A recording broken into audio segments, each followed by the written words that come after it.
शानदार तरीके से पूरे संदेश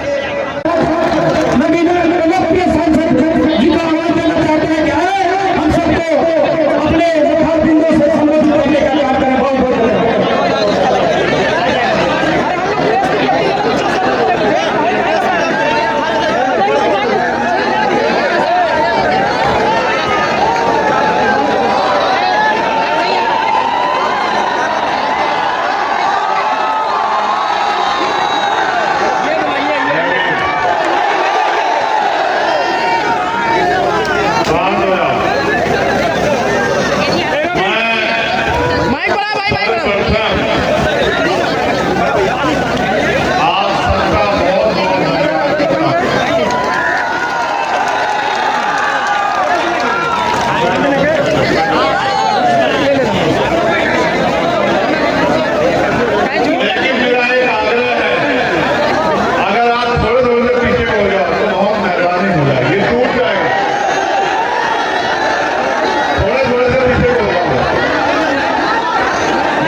आप सब लोगों ने देखा होगा। मैं आपको ये बताना चाहता हूं, आपने मुझे ताकत दी, उस ताकत का प्रयोग करके मैंने आपके आत्मसम्मान की लड़ाई को लड़ने का काम किया। लेकिन आज जब मैं बिहार में हूं और मैं जब निकल के आ रहा था तो मैंने आपके घर देखे, आपके कपड़े देखे, आपके साधन देखे, और कहीं ना कहीं मैंने ये भी महसूस किया कि आपके चेहरे पे उम्मीद तो है, आपके चेहरे पे आशा की किरण तो है, लेकिन आपके चेहरे के साथ साथ आपके मन में ये चिंता भी है कि वो दिन कब आएगा जब हमें भी देश में बराबर के अधिकार, सम्मान और इज्जत की जिंदगी मिलने का काम होगा। आप औरों को छोड़ो, अपने दिल में हाथ रख के बताओ, क्या आप इस जिंदगी से खुश हैं? ये जो तमाम तरह के गैर बराबरी के जीवन को आप लोग जी रहे हैं, इस जीवन से आप लोग खुश हैं?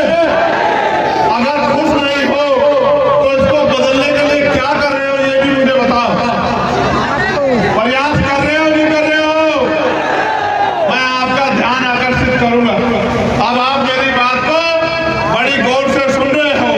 ऐसे समय में मैं आपका ध्यान आकर्षित करता हूं। आपने वहां से यहां तक देखा कि सड़क के क्या हाल है, देखा है नहीं देखा? क्या ये कच्ची रोड पक्की होनी चाहिए कि नहीं पक्की होनी चाहिए? ये रोड पक्की क्यों नहीं है, बात तो पता है? आप किसी भी धर्म के तीर्थ पे जाके देख लो, किसी भी धर्म के ऐतिहासिक स्थल पे जाके देख लो, सरकारों ने बहुत बड़े बड़े योगदान देके उसका सौंदर्यीकरण कराने का काम किया है। करोड़ों करोड़ रुपए देके वहां का जीर्णोद्धार करने का काम किया है। और यहाँ आपकी लाखों की आबादी है, आपके ऐतिहासिक स्थल का जीर्णोद्धार तो छोड़ो, एक पक्का रास्ता भी बनाने का काम नहीं किया। ये तो जब इनको सूचना मिली कि मैं आ रहा हूं तो इन्होंने कच्ची पक्की सड़क जो है 3-4 दिन में निर्माण की है। ये भी कमेटी के लोगों ने की है।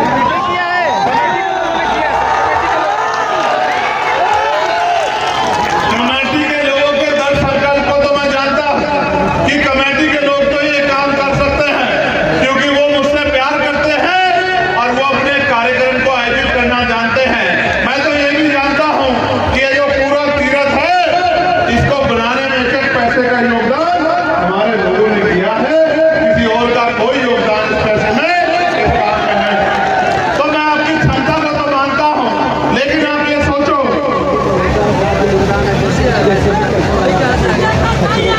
ये संजय मल्होत्रा कहाँ है? ये संजय मल्होत्रा कहाँ है? इधर आ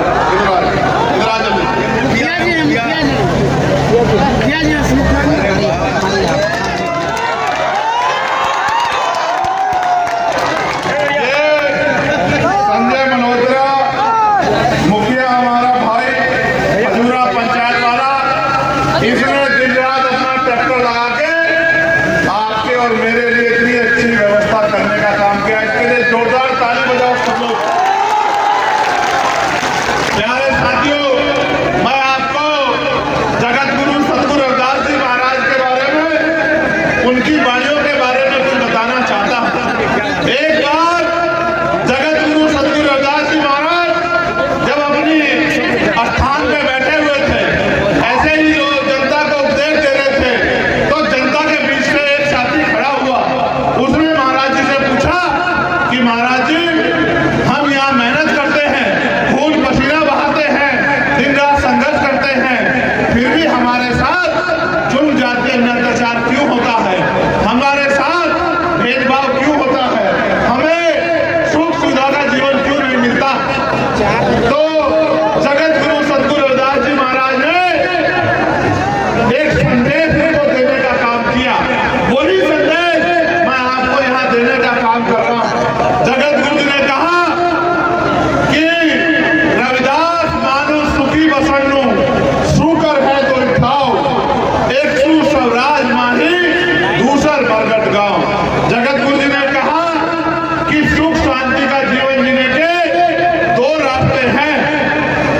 अगर जीते जी सुख शांति चाहिए तो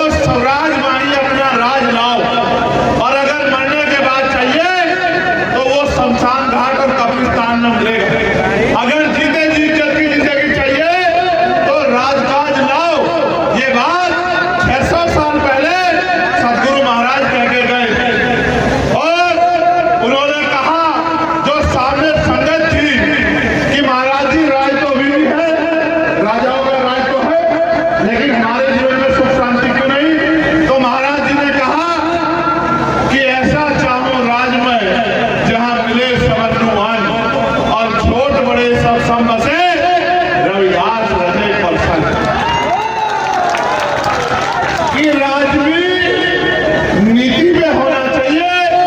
ऐसा राज होना चाहिए जहां कोई छोटा बड़ा ना हो, जहां कोई ऊंच नीच ना हो, जहां कोई भय डर ना हो, जहां किसी का अपमान ना हो, सबको खाने के लिए अन्न की, तन ढकने के लिए कपड़े की, सर ढकने के लिए छत की, पीने के लिए पानी की और तमाम तरह की व्यवस्था सुख सुविधाएं हो। और ऐसे राज को उन्होंने नाम दिया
से कराने का काम किया।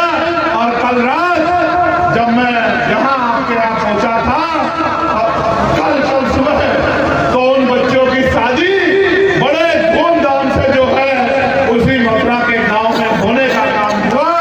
उस परिवार की इज्जत वापस मिलने का काम हुआ। फिर मैं उड़ीसा गया। उड़ीसा में मेरी गाड़ियों पे पथराव करके उन गाड़ियों को तोड़ दिया गया। और कारण क्या है, मैं आपको कारण बताता हूं। जब जब मैं गरीबों को इज्जत की जिंदगी दिलाने की बात करता हूं, तो सामंतियों के पेट में मरोड़ होती है। उनको लगता है अगर ये बराबर हो गए तो हम लोग जुड़ जाते हैं, इसके ऊपर करेंगे। मैं आपसे कहना चाहता हूं, आपको तय करना है, अगर इसी जिंदगी में खुश हो तो मेरा साथ मत दो। और अगर जिंदगी से खुश नहीं हो, इस जिंदगी में बदलाव चाहते हो, तो फिर एक मौका चंद्रशेखर आजाद को भी दो। जब तक आप मेरी छोड़ो, अपनी जेब में हाथ डालो और अपनी जेब में हाथ डाल के बताओ कि कितने लाखों रुपए आपकी जेब में है, कितने लाखों रुपए आपके अकाउंट में है, आपके घरों के क्या हालात हैं, आपके बच्चों के क्या हालात हैं। कोई पूछने वाला नहीं है आपको, कोई पूछने वाला नहीं। सब लोग आपका मजाक उड़ा रहे हैं, क्योंकि वो जानते हैं कि वो इस गैर बराबरी को बना के रखना चाहते हैं। और वही दूसरी तरफ हम लोग जगत गुरु सतगुरु रविदास जी महाराज के नक्शे कदम पे चल के, महाराजा जवाहरलाल के नक्शे कदम पे चल के, डॉक्टर बाबा साहब अम्बेडकर के नक्शे कदम पर चल के, और बाबू जगजीवन राम के नक्शे कदम पर चल के, और मानव काशीराम साहब के नक्शे कदम पे चल के आपको उसी इज्जत और सम्मान की जिंदगी दिलाने के लिए लड़ रहे हैं जो सपना बाबा साहब अम्बेडकर ने देखा था, जो सपना मानव काशीराम साहब ने देखा। तो गाड़ी के पीछे भागने से, झंडा लहराने से, नारा लगाने से बात आगे नहीं बढ़ेगी। इसके साथ साथ ताकत भी देनी पड़ेगी। बताओ, दोगे नहीं दोगे ताकत? नहीं, ऐसे मुट्ठी बंद करो, ऐसे मुट्ठी, दोनों हाथ के मुट्ठी बंद करो। बताओ, ताकत दोगे नहीं दोगे? और अगर ताकत दोगे तो आपको क्या मिलेगा पता ही नहीं पता है। अगर ताकत दोगे तो आपको दुगनी ताकत मिलेगी, आपको हर अधिकार मिलेंगे अगर आप ताकत देने का काम करोगे। इस प्रोग्राम से, इस कार्यक्रम से मुझे रोकने के लिए तमाम तरह के प्रयास किए गए। मैं अपनी इस शानदार कमेटी का धन्यवाद देता हूं, जिन्होंने तस से बस ना होते हुए ये कह दिया कि अगर मुख्य अतिथि कोई होगा तो वो हमारा भाई चंद्रशेखर आजाद है। मैं आपका मुख्य अतिथि नहीं हूं, मैं तो आपका भाई हूं, आपका बेटा हूं। और इसलिए मेरे ऊपर गोली चलाई जा रही है, क्योंकि वो जानते हैं कि जैसे जैसे ये चंद्रशेखर आजाद मजबूत होगा, वैसे वैसे इसके लोग भी मजबूत होंगे, ये बहुजन समाज मजबूत होगा। इनको कमजोर करना है, इसलिए वो लोग ये षड्यंत्र करते हैं। इसलिए मैं आपसे कहना चाहता हूं कि अगर आपने ताकत नहीं बढ़ाई तो बदलाव नहीं हो सकता। सड़कों में तो मैं आपकी लड़ाई लड़ता रहूंगा। आप पर जो जुल्म हो रहे हैं उसके खिलाफ कल लखनऊ में मैं लड़ूंगा जाके, उसके खिलाफ यहाँ बिहार में पटना में भी हम लोग लड़े, उसके खिलाफ उड़ीसा के भुवनेश्वर में जाके हम लोग लड़े, उसके खिलाफ राजस्थान में जाके हम लोग लड़े, उसके खिलाफ झारखंड में जाके हम लोग लड़े, उसके खिलाफ दिल्ली में हम लोग लड़े। लेकिन जब तक ताकत नहीं बनेगी तब तक बात आगे नहीं होगी। अपने बच्चों के लिए अच्छी शिक्षा चाहते हो, अच्छे स्कूल चाहते हो, रोजगार चाहते हो, महंगाई से निजात चाहते हो, अच्छे हॉस्पिटल चाहते हो। एक हॉस्पिटल आपके यहाँ नहीं है, जहाँ बीमार होने पे आप अपने बच्चे को ले जा लो। इतने बुरे हाल क्षेत्र के हैं जहाँ से आपको बनारस भागना पड़ता है। मैं आपको जिम्मेदारी से कह रहा हूँ, एक मौका चंद्रशेखर आजाद को दो, फिर आप देखना कि आपको किसी के आगे हाथ नहीं फैलाना पड़ेगा। और मैं तो अपना काम जिम्मेदारी से कर रहा हूं। आप बताओ, करता हूं नहीं करता हूं काम?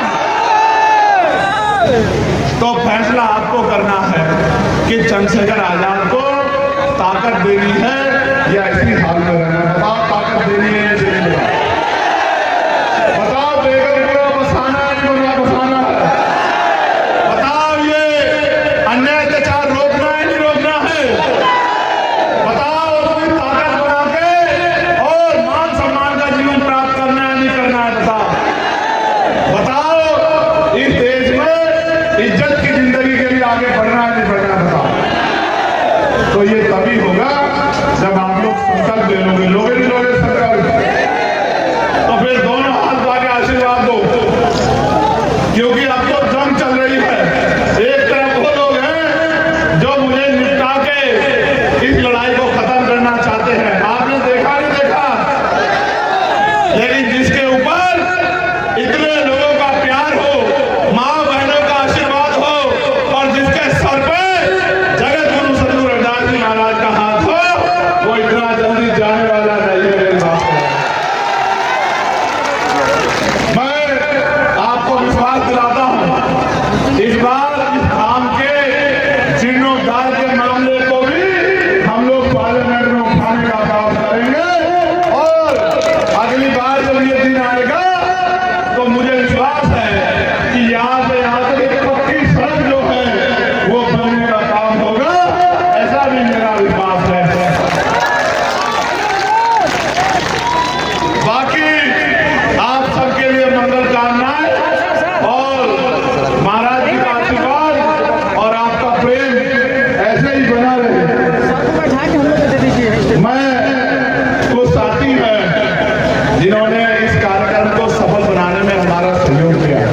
अपनी गाड़ी लेके आए बेचारे, अपने साधन लेके आए,